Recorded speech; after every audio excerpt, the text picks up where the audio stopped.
Hello મિત્રો, નમસ્તે.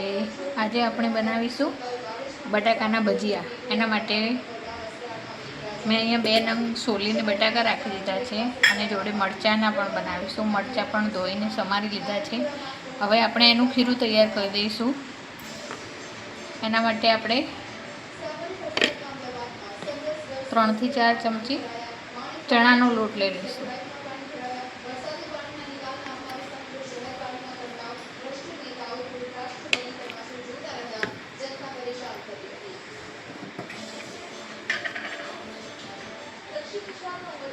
એમાં થોડું મીઠું ઉમેરી દઈશું જરૂર પ્રમાણે. પાણી ઉમેરીને આપણે એનું ખીરું રેડી કરી દઈશું. આપણું તૈયાર થઈ ગયું છે. એને એવું જ ઠીક રાખ્યું છે. જે બટાકાની સ્લાઈસ કરીશું તો એની ઉપર થોડું જાડું પડવાળું થાય એ રીતે જ રાખવાનું, બહુ પતલું નહીં કરી દેવાનું. હવે એમાં આપણે અડધી ટીસ્પૂન ધાણા જીરું પાવડર ઉમેરીશું અને 1 ટીસ્પૂન ચીલી ફ્લેક્સ ઉમેરીશું. મીઠું તો આપણે ઉમેરી દીધું પહેલાં.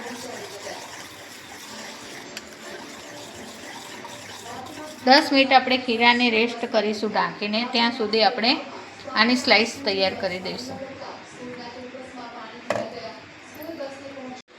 બટાકાની સ્લાઈસ આપણે આમાં તૈયાર કરી દીધી છે. મસ્ત એક સરખી સ્લાઈસ તૈયાર થઈ ગઈ છે ને એને ધોઈ પણ લીધા છે અને એમાં થોડું પાણીમાં મીઠું નાખીને રાખ્યા છે.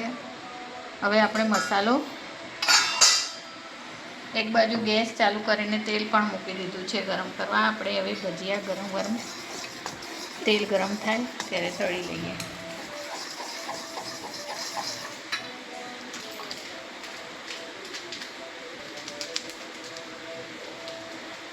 એમાં થોડું આપણે સોડા ઉમેરી દઈશું, ચપટી. બરોબર મિક્સ કરી દઈશું.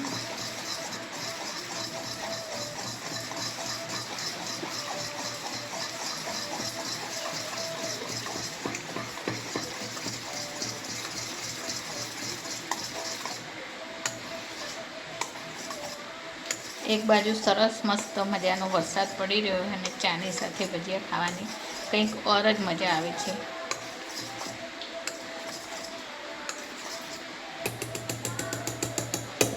જોઈ લઈશું તેલ થઈ ગયું છે કે નહીં.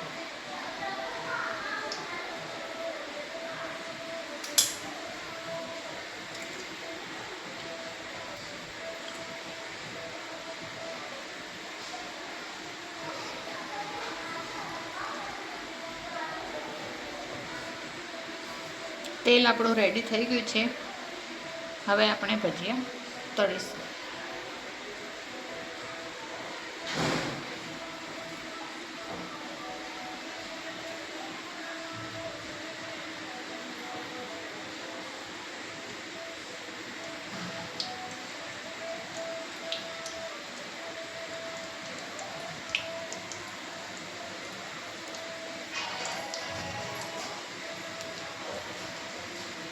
બટાકાના ભજીયા આ રીતે એકદમ જલ્દી બની જાય છે. જ્યારે પણ મન થાય ત્યારે આ રીતે ઝડપી બનવાવાળા ભજીયા બનાવી શકાય છે. ચા સાથે, ચટણી સાથે, કેચઅપ સાથે.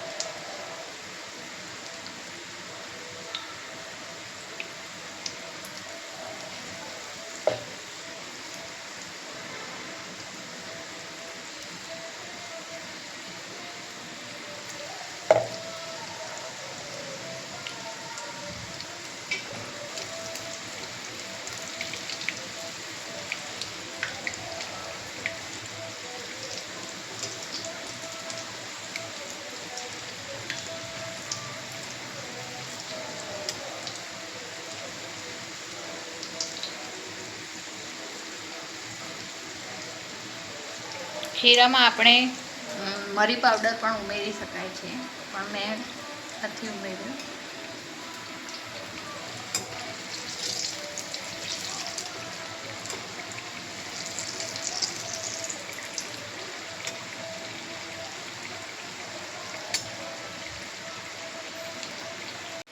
ચલો આપણે એને નીકાળી દઈશું. ભજીયા આપણા એક વખતના રેડી થઈ ગયા છે. એને ફરીથી બીજા નાખીશું.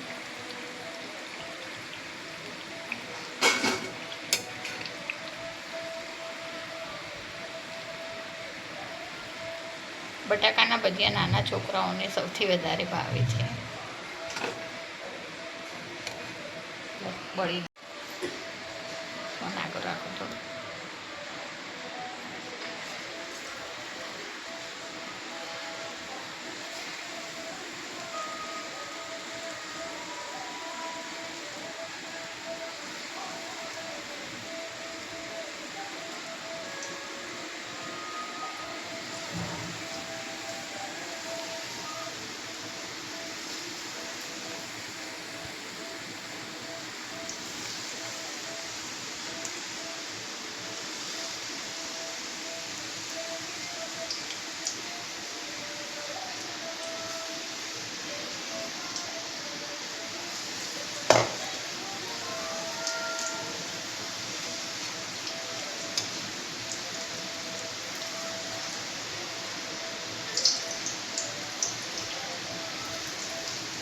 ચાલો મિત્રો, આપણે એવી રીતે બધા ભજીયા તળી લઈશું.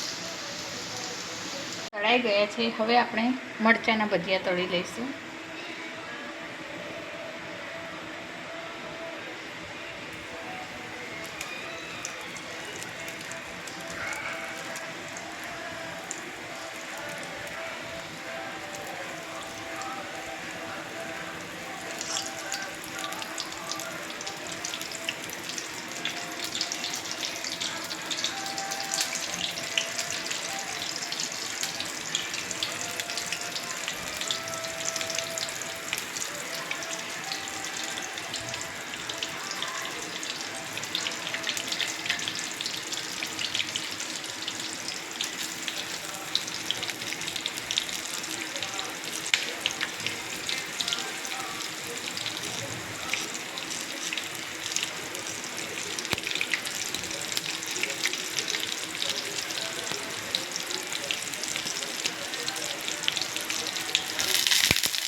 મરચું ફૂટે ને એટલે ઉડો થાય.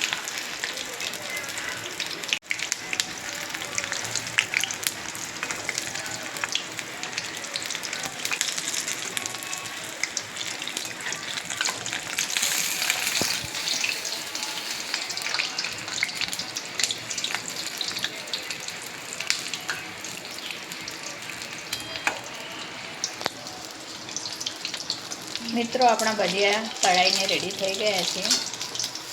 ગેસને આપણે બંધ કરી દઈશું.